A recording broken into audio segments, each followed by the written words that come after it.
Good evening, my friends. This is Paul, and today is a very special video where we get to take a look at the opinions of my friends and what games they enjoyed in 2022 to make up for the fact that I probably missed a few on my own top 10 best games of 2022 video. So to make sure that I'm not doing any favoritism towards the games being talked about or the people talking about the games, I decided that I'm going to try to do this in a fair and unbiased way and simply talk about the games in the alphabetical order of the given names of the streamers. So not necessarily their real names, but the names that they go by on social media and streaming and Twitch and all that stuff. So hopefully there will be a few hidden gems on there. Maybe some of you will be like, yes, these guys know games better than Paul does, or maybe a little bit of both. And also, I would love it if after you enjoy this video, let me know in the comments what your favorite games of 2022 are. And maybe I can include you in a future video if you were too late to make the submission. So without further ado, let's get into the first pick. Why, hello everyone. My name is Miss Peggle. And, welcome to not my video. This is not my video. This is not my channel. I am doing a special little segment for Paul's best games of 2022, and he asked me to find a game from this year to talk about, and I had a lot of options. We came up with a lot of options. We changed a lot of our minds, but I finally came to the conclusion of saying that Cult of the Lamb has to be one of my favorite games of 2022. Now, I thought I would show off a little bit of gameplay while also talking about why I love this game so much and why I think it's one of the best games of 2022. Fair warning, this is not scripted, so I'm probably going to say a lot of a lot, and think on it a lot, so excuse that. So yeah, this came out back in, I believe like maybe July or August of 2022. And I never heard of this game until it came out like a week later, and I was like, Cult of the Lamb? What is this? Like, I've never heard of such a game. Turns out it was a brand new game, and I thought it was amazing. Like, it's pretty much, to understand the gist of Cult of the Lamb, just imagine Animal Crossing and Stardew Valley, but with, like, Satan. That's pretty much how it goes. So Cult of the Lamb is basically about this tiny little lamb. He's the last of his kind, and the gods of this world wanted to kill all of the lambs. Which they were about to kill this last one, but the one who waits, which I haven't finished this game yet, so I fully don't really know who this guy is. I think he's pretty much the devil, the big boss, whatever. He's like, yeah, nah, screw those bishops. I'm gonna get you to take them down for me. And you have to make a cult. So that's pretty much the gist of it. You have to make a giant cult and take down a bunch of bishops. So yeah, that's pretty much the gist of it. That's how the story really goes, as far as I know. I don't really know much about it apart from that. But this game is actually really, really fun, quite addicting as well. It's a little bit different from any other game you expect. This game, I have to admit, probably has to be one of the best 2D sort of side-scrollers. I mean, in a way, it is kind of a 2D side-scroller. Like, kind of. Maybe 2D, maybe a little bit 3D, who knows. But I think it's one of the best ones. The graphics are really, really cute. They really suit the cute little drawings. The music is really fun. The battle music, the peaceful music you hear with the cults. And it's just so fun, you know, making your own little cult. You could like make friends, you could make your family. you can build your own little like cult, make a giant like little area, kind of like Animal Crossing Stardew Valley, like a farm almost. So yeah, so I had to skip a little bit just so I could show off the cult, because there's a lot more to talk about on that. So during that I got some materials, and we've got a new follower, so let us introduce to him. So this is our cute little follower. So you can have a lot, like a lot. I think in one of my playthroughs I had about 20. But you have to take care of them. You can't just have them like walking around and do stuff. You've got to, obviously, we can name them. So I'm going to just do that. Fabulous. I will keep them as a bunny. Why not? I'll keep all this. And they have their own little, like, you can make your own, like, characters. You can have, there's a bunch of variants. There's a bunch of different, like, colors you can make them. A bunch of different species that you can unlock later on. And you can also, they have a little bit of their own abilities, so they could have up on something good, they could have a down on something, for example, say, they don't like it when someone is sacrificed, or they're really good at something, you know, all that sort of stuff. And once you've done that, you get to choose, like, a task for them to do. So I'm going to get him to chop some trees down. And then another awesome stuff that you can do, obviously this place is disgusting. So we chop down some trees, we can mine stuff, and you can actually cook your own food. So that's pretty cool. But yeah, this game is really, really, really fun. I found it incredibly addicting for a while. I haven't played it as much lately because, you know, a bunch of other games have come out as of recent, so I haven't had the time to come back and play this. But yeah, during this game, you get to go through a bunch of different playthroughs.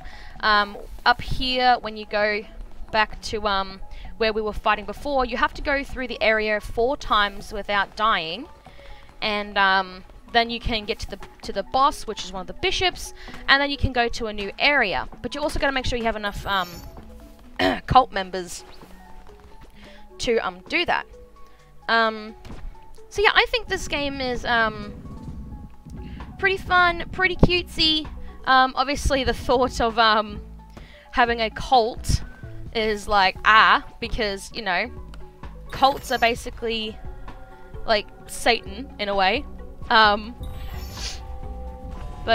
know, it's just for funsies. Of course, please don't make your own cult in real life. You might get in trouble and you might screw yourself over. You know, all that sort of stuff. So please don't, whatever you do. But yeah, that's pretty much how the gist of the game goes. Later on, we can make our own we can make our own shrines. You've got to make sure that your cult members want to stay in your cult, because if you bring their faith down, they will leave.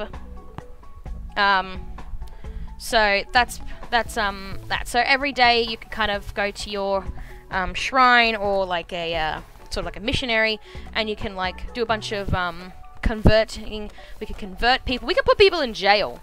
So, and because if they think, oh, I don't trust you, you put them in jail, and then you tell them like, no, you need to trust me, and then that's all fun.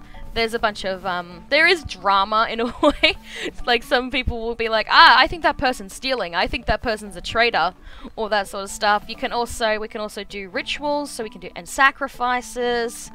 We can actually get married in this game as well. I can have as many husbands and wives in this game as I want. Like, hello, dream come true, am I right? But yeah, that's pretty much the gist of it. We're a lamb with a little demon on our head, and we are pretty much just taking down the bishops because, I don't know, we must be against them or something. So yeah, this is the main areas. So obviously this is the first. There's a bunch of different areas that we can go to. So you've got these 4, and then there's one up here which I haven't seen yet, but I'm assuming it's the big boss, the big boss. But obviously you have to make sure that you have enough people to obviously unlock these rooms, as you can see.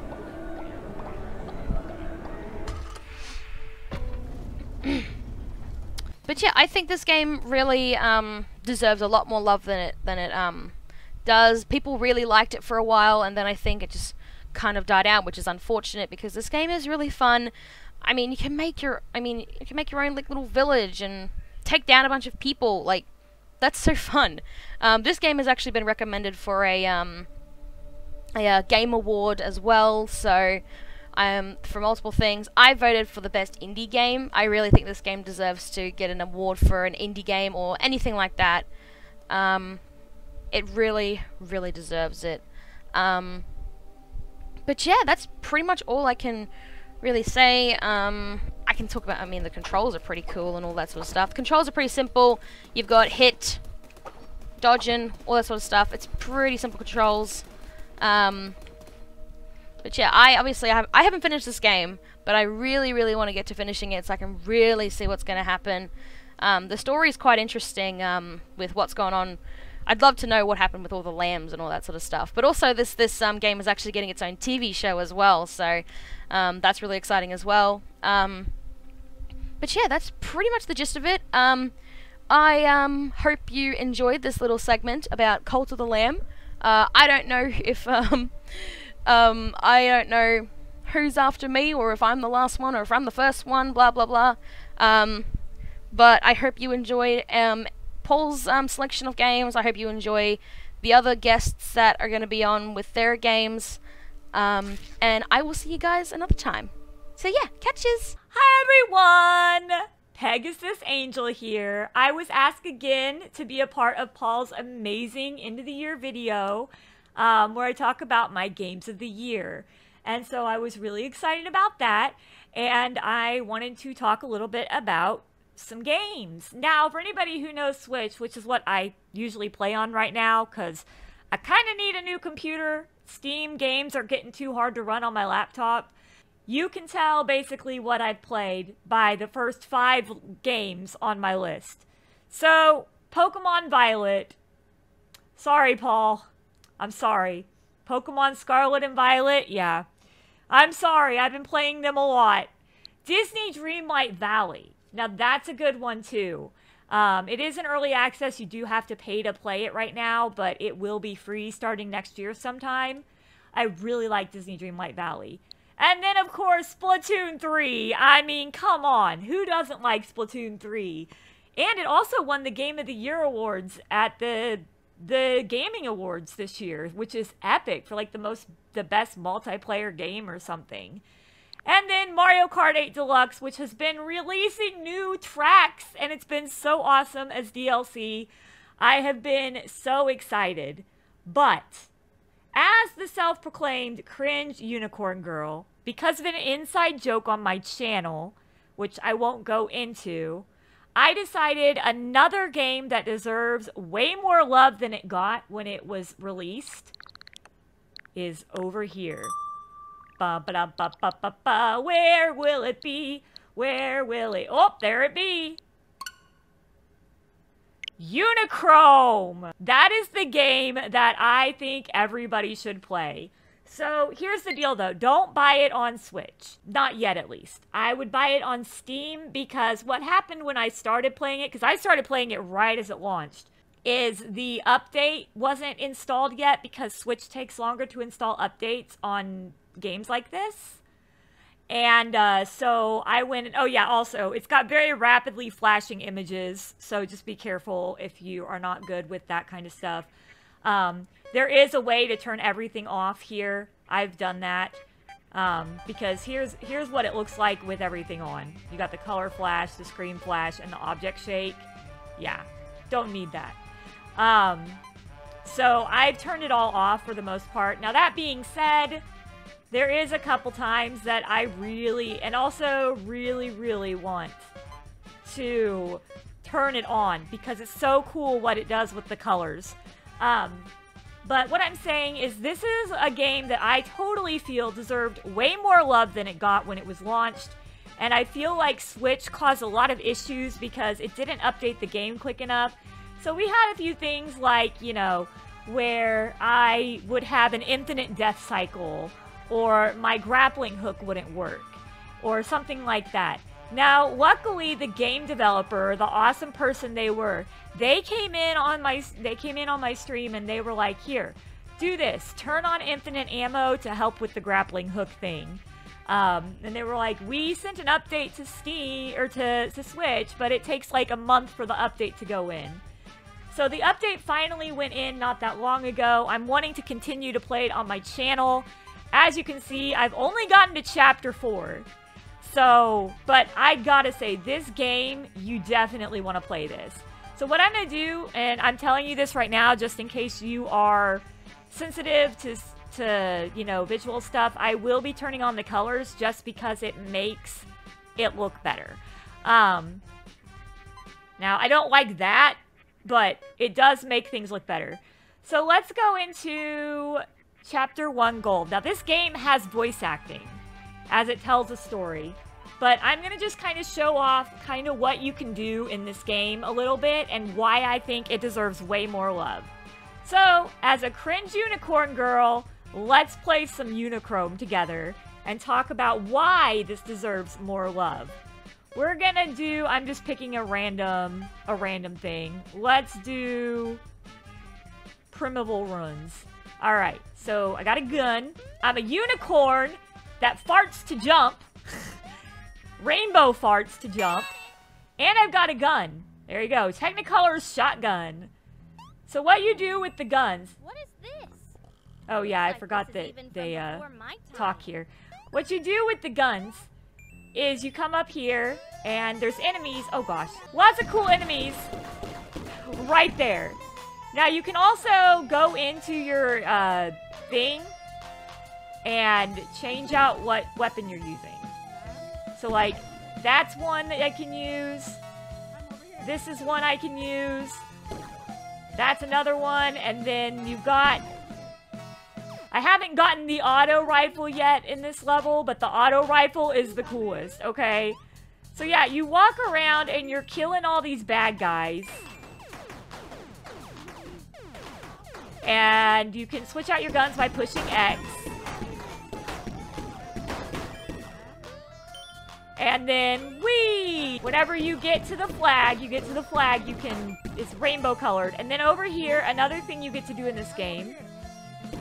What is happening? I was gonna go save the pet. Is save pets. And they'll go like, thank you! Now, the whole point of the game, which I haven't beaten it yet, but I really do want to play it again on stream soon. I really liked this game. Is that you go in and you're restoring color to the world because an evil unicorn took all the color out of the world. Now, there are boss battles in this game. There are cool boss battles. Pals are what the little pets are called. But there are cool little boss battles in this game. And you can always, if you want to go to a different level, immediately just go in and pick a different level. So let's see. Let's go to the prologue. And we're going to fight the boss, Century. Alright? This is the boss that took all the colors from the world. And then all these bosses that she's throwing colors at are going to be the ones you fight during your adventure. And then, yeah. It's just got cool voice acting. It's so great. I feel like this Century chick sounds like Angelica from Rugrats. And I love it. And you can skip the dialogue too. And then, haha, here we go. So this is a boss battle. So this is one of the many boss battles. This one, you're literally just shooting and trying to not get hit by her sword. Yeah, like that. But then there's other ones that are a lot like Space Invaders. Where you have to shoot things in a certain amount of ways, like up or down, and it's really cool. And it's one of the most creative games I've seen in a hot minute. And I am so glad that I got to play this. That bird is scared of me. Because I got a gun! Ooh, I forgot about that. But yeah, that's what happens. So, yes, the color looks better, but it is very, very flashy. Sorry about that, guys. But yeah, I would say if you want to pick up any game this year and celebrate or support any kind of indie creator who has made a game that I personally feel is one of the most creative games ever and coolest games ever as Cringe Unicorn Girl, this is one you want to get behind. I 100% feel like you should totally check out Unichrome. That is what I think. I feel like this, even though I like Pokemon, sorry Paul, and I like everything else that I showed you, this game is the game to go for this year. 100%. Came out in September. I don't feel like it got enough love. It deserved way more love than it got. And I felt like the Switch really screwed it over for the indie developer because it wouldn't update it as soon as Steam. So, what I say is definitely go check out this on Steam and play it if you think it looks cool. It is definitely my game of the year. Anyway, guys, I just wanted to share that with you. That is my game of the year. I felt like it deserved more love, and I'm thankful that I could come onto Paul's channel and talk a bit about it and why I think it deserves more love, and got to show a little bit of gameplay. But I do want to say, as always, much love to you all. Go out there, spread love and positivity today, because you never know who needs it. And I really hope to see you guys again soon. I hope you guys have an amazing year with all the good that can happen. And thank you so much, Paul, for inviting me onto your video so I could talk about Unichrome as the cringe unicorn girl. Much love, guys, and I'll see you guys later. Bye! Hello, Paul's audience. My name is Splatcat. I'm a Twitch streamer on Twitch, and I'm here to talk about why Splatoon 3 is one of the best games of 2022. So, how do I say this? Splatoon 3 is one of my favorite games. I played the original two, the first two, Splatoon 1 and Splatoon 2. And they're both phenomenal games. Splatoon 2 being slightly better and more refined than Splatoon 1. But Splatoon 3 is its new younger sister. And it's an amazing game. I really, really love it. It was released on September 9th, 2022, and is very, very fun. It's a first-person shooter with a third-person camera. As you can see, the camera is in third person, but whenever you move or walk or anything, it's focused on the character. So it has a third-person camera, which means you can peek around walls and do fun stuff like that. That's super strategy. There's a lot to do in the game, so we'll start off with the weapons. So there's a lot of weapons that you can buy from Sheldon here, the weapons master. Like shooters, there's shooters, there's rollers, there's chargers, there's buckets, there's splatlings, there's dualies, there's blasters, umbrellas, and more. There's brushes, there's bow and arrows, which are called stringers, or the reflux. There's Splatana wipers, and there's a lot of weapons. There's like 30 weapons that you can buy right now. Most of which I have not bought. I have not played a ton. But I have a bunch of weapons. There's a bunch of weapons to buy for that you pay with Sheldon licenses that you get from leveling up. And if you level up a weapon enough, you get more Sheldon licenses. So yeah, there's a lot of weapons. These are the ones I have right now. They're super fun, but you can test them all. So I guess we'll just test Umbrella, because that's fun. Without actually buying it. So there's a fun training room where you can test out your weapon. All of the weapons are capable of doing different things. So like this Umbrella holds out its shield, and as you can see, as I'm shooting, it's a first person shooter with a third person camera.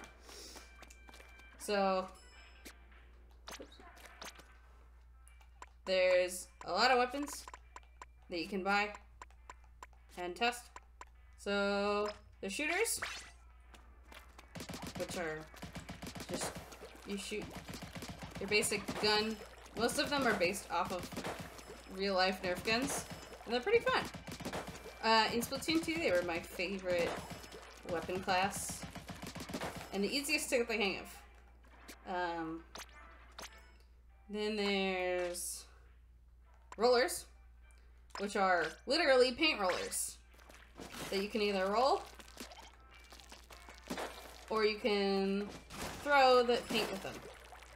This is the carbon roller, so it does not roll over someone in one hit, but it can do combos like that, which never happens. But it also does, usually, kill with one throw. There's also splat rollers that do kill in one roll with one roll over. And all the other rollers do that too. Carbon roller's the only one that does not. There's chargers. So this is a splat charger. They're sniper weapons. You charge a bank, and they have a pretty long range, comparatively.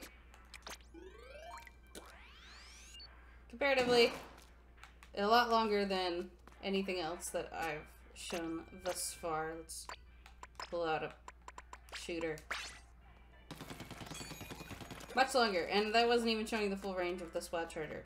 It has much more range than that, as you can see. Huge range advantage, but there are disadvantages because you only get a few shots with the chargers, and yeah. There's also buckets. Literally, they're buckets of paint that you throw. You throw a bucket of paint to splat enemies.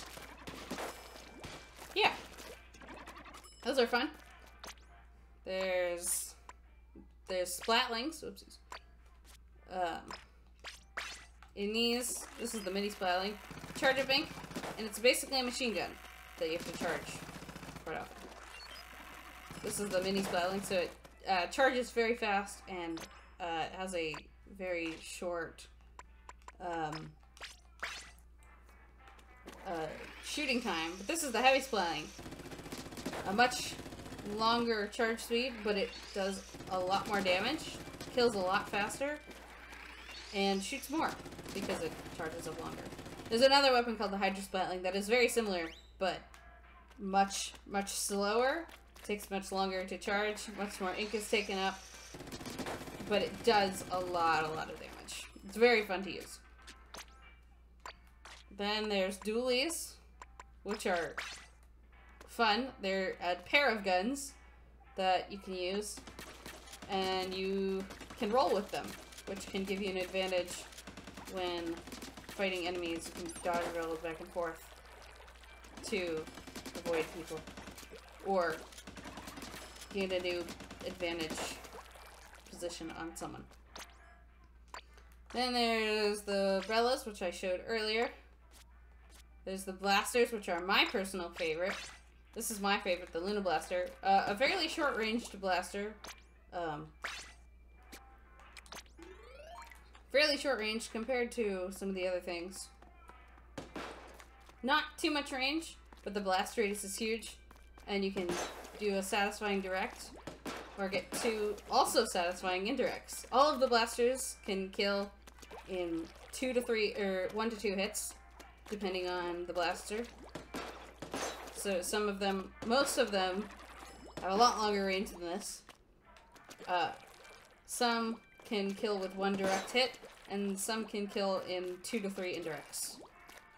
But blasters are fun. There's brushes. Oops.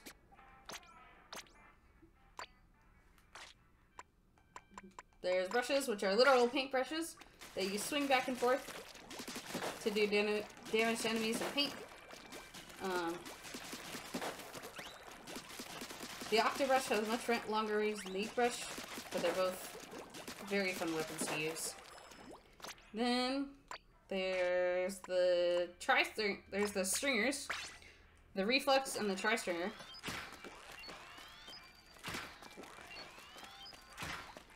They're basically bow and arrows, and they're fun. They have a lot of range. Not as much range as the Chargers, which isn't really, I didn't really demonstrate that well with the Chargers, because I didn't stand far back enough. But Chargers have a lot of range, but Tri-Stringers don't have quite as much range.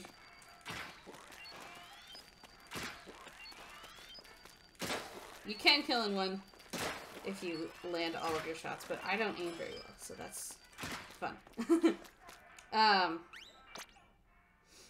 Then and last but not least is the Splatanas.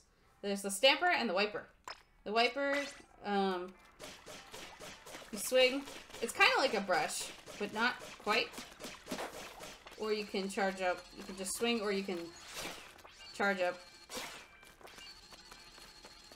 to do a charge move. If I can get it. Yeah. If you're close enough, that charged attack will do much more damage. Yeah. So those are all the weapons. Now to the gear, because you gotta be looking stylish while you play. So there's 3 different gear shops. There's Not Couture, Not Couture, where you can buy all your headpieces. There's Mana Wardrobe, where you can buy all your clothing or shirts. And then there's Crush Station, where you buy all your shoes. As you get your gear, you level it up by playing. And the higher the star power, the more slots. So 0 stars have 1 slot. 1 star has 2 slots. 2 stars have 3 slots, which is the maximum of stars. But I think also the stars help you level them up faster. And then, in addition to the gear, there's also Hotlantis, where you can go to buy all sorts of fun, random things that will become more important later.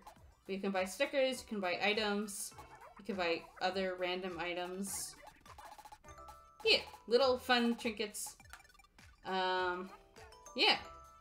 Now onto the ways to play the game, because just because you bought all the gear, just because you have a weapon, doesn't mean you actually play the weapon.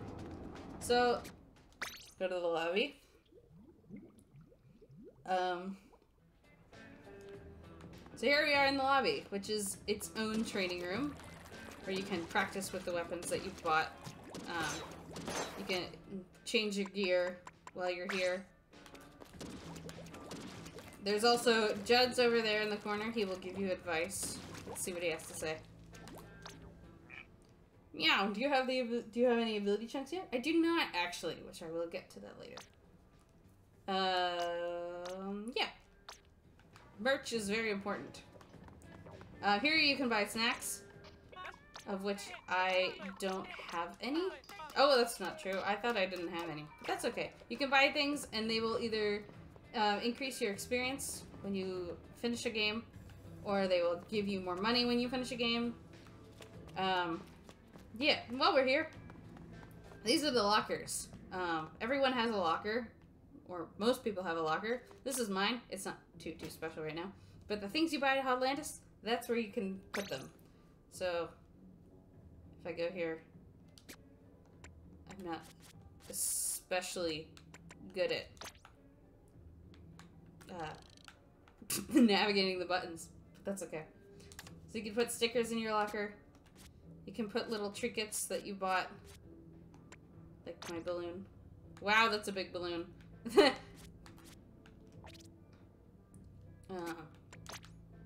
Put little things. Everything is affected by gravity, which can be really funny sometimes, because stuff like that happens. It's fun to organize your locker and see what you can do. Yeah, and you can organize the front of it and the inside. Everyone has a locker, and you can view other people's lockers for people you've played with. Some people have some really impressive things, like this. Some people have really impressive lockers, and some people don't put any effort into their lockers. As you level up, you can get more and more stickers, like these holographic ones that are super fun to look at. I don't have any of those, I am sad. Not really, but it's fun. The more you play the weapon, and the more you win with a weapon, the more of those you can get. So, now how to play, actually. There's 3 modes currently. There's Turf War, which is a 3-minute battle where 4v4 people try to paint the most turf. Yeah. It's pretty simple. It's 3 minutes. Very quick and easy. If you want just to play Splatoon and you don't really want to play competitively, this is the great place to do that. Now there's Anarchy, Anarchy is a special mode where you play ranked battle. Ranked battle is just a more complex version of Splatoon. So there's 4 different modes. There's Rainmaker, there's Clan Blitz, Tower Control, and Splat Zones. Each mode is different, has its own rules, and has its own complexities. So in Anarchy, there's series where you play by yourself, and you try to win and not lose. If you win 5, you end the series. If you lose 3, you end the series. So either way, you get minimum 3 games, maximum 7 games. No, 6 games, 7 games. I don't know how to count. And then there's Anarchy Open, which is basically you can just play for fun. You don't win or lose as much. With Anarchy Series, you have to cash in some of your points at the beginning to play. And with Open, you just play. You don't win very much, you don't lose very much, but it's a good way to test out weapons, test out the mode that's currently being played. As you can see, the mode and the maps are always different between Anarchy, Open, and Series. Yeah. Anarchy Open is a great way to just play with friends currently because there's no other way. There's also private battles where you can play ranked modes with up to 10 people. 4 person on each team and 2 people spectating. But you have to have a lot of friends for that. So, so yeah. So those are the ways you mainly play the game. There's also Grisco, which is Salmon Run, which is instead of player versus player, with like the other modes, this is player versus enemies. So in this mode, you just shoot enemies. You try to defeat the salmonids. It's pretty fun. It's not exactly my thing. But in any, there's a bunch of rotations. Every rotation has its own set of weapons that you play with. So right now it's the Splattershot, the Splatana Wiper, the Blaster, and the Chuntabrella.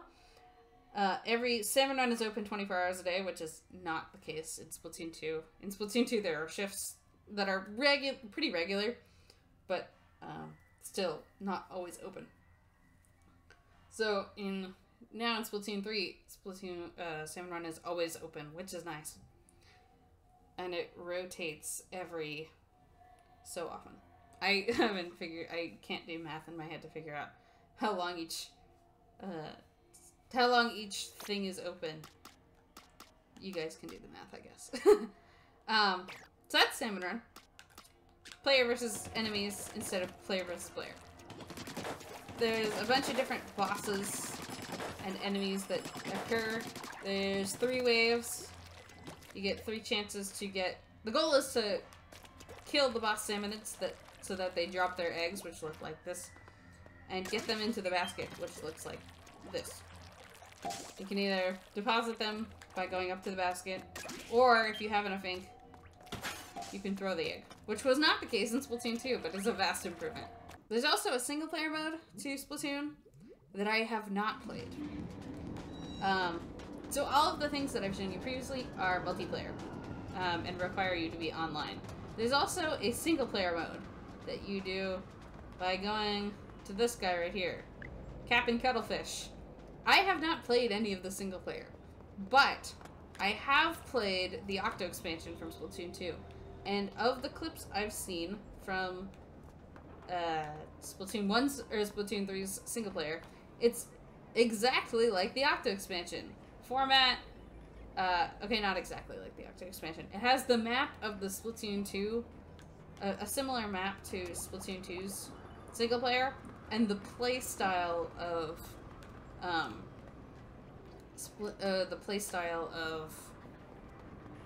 of the Octo expansion. Which is fun, because I loved the Octo expansion. I just have not played the single player yet. I have not had time, which is kind of sad. Also, this is Little Buddy, here, right at my feet. I need to figure out a name for him. That's fun. That's a good thing. There's also, if you go back here, there's also a thing called Table Turf Battle,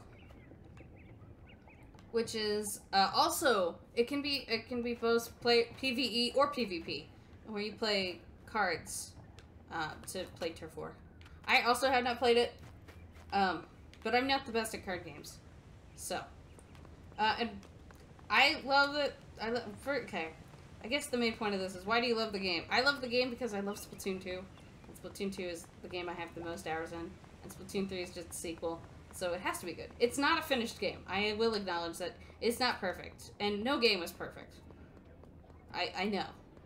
So, it's a good game, though. It is going to get patched. It's getting patched. It's new, so the developers are still working on it. But it's a good game. And I don't know why there's no reflection here. But there is for the stuff above. But that's okay. Without further ado, I don't know what I'm saying. I hope it inspires you to get the game. There's a lot of people who have never played Splatoon 2 and picked up Splatoon 3 and loved it. So maybe you could be one of those people if you've never played it. And if you have played Splatoon 2 or have played Splatoon 1 and did not play Splatoon 2, time to get back into it. Just saying. Peace. And as Paul says, keep the faith, stay epic, and God bless. Goodbye. I sure screwed myself over with this final pick because I don't really like Pokemon, but one of my friends just happens to go by the name Yubi. So unless I get a last-minute submission from someone whose name starts with a Z or a Z, depending on where you are in the world, yeah, we get to talk about Pokemon last. So Yubi didn't record any footage or her voice, so she wrote me a script and is asking me to read it to you all now. So these are her words, not mine. If it sounds like this is fangirlism for Pokemon, it's totally on her end. So without further ado, Yubi, or Yubi in my voice, take it away. Hello everyone, this is Yubi, and I have taken over Paul's channel to talk about Pokemon Legends Arceus, and why it should be on the best games of 2022. This game is incredibly easy to shiny hunt in, despite what Paul believes he should ride on the fan train. Pokemon Legends Arceus is an amazing game, despite what Paul thinks. Yeah, despite me indeed. The most fun thing is the ease of shiny hunting within this game. There may be a lot of things to remember, but when it's broken down into smaller parts, it's easier to understand. It also is the best open world game, unlike Breath of the Wild. I mean, technically Arceus isn't an open world game, but close enough. I also like how easy it is to navigate in the different areas. The objective is to calm the noble Pokemon who are in a frenzy. I will not spoil anything else, but you must also befriend other Pokemon. There are also requests by various people around Hisui, the game doesn't have voice acting, so I don't know how to pronounce it, that you can choose to complete along with the main quests to calm the noble Pokemon. Another thing that I like is finding others' lost satchels. It can be optional, but you receive merit points for finding and returning them, and it can be very helpful later on. You can even find friends' lost satchels. Actually, Paul speaking, that actually is not that bad of an idea. There are a few more things I'd like to cover. It can be a little unclear on how trades between friends happen, or how you progress in rank, but explore everything and talk to every NPC is my tip. Once you get to the second area, there is a fun little scavenger hunt thing where you go around to all the areas and catch all the whatever that Pokemon is called, in different hiding spots. It is very much like finding all the Diglett on Isle of Armor in Sword and Shield. There are larger Pokemon that are alpha Pokemon, and they can be shiny when they don't appear in the main storyline. You can also get different ride Pokemon in different areas. Note, these are not the noble Pokemon that rule each area, but rather other Pokemon.